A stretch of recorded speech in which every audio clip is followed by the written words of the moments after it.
Well, here's the cow with the bad leg, and the vet has just been out after leaving it for 8 days with the blue bandage on, and we've moved on to a pink bandage.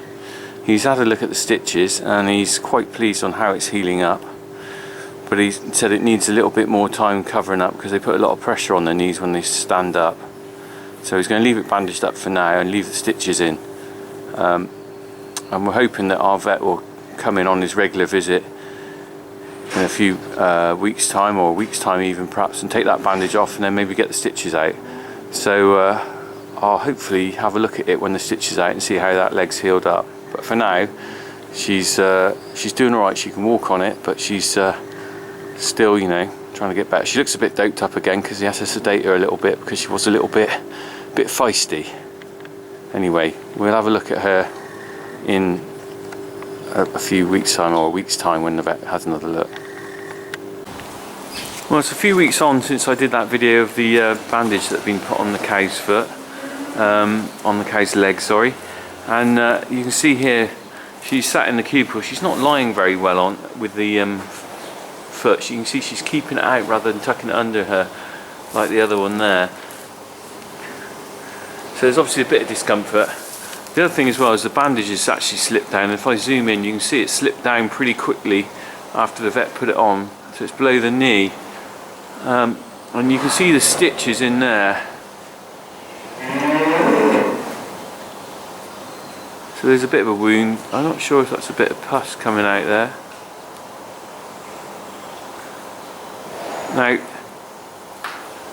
obviously there's a bit of scar tissue there, but it's actually healed up. She's walking quite well on it.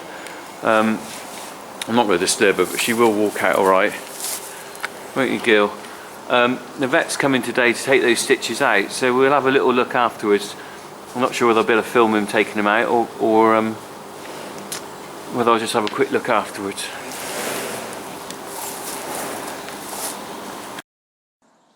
So the vet's here is going to take stitches out of the cow's foot. I've only got my phone with me, so I'll have to make do with that. I don't know how much filming I'll be able to do.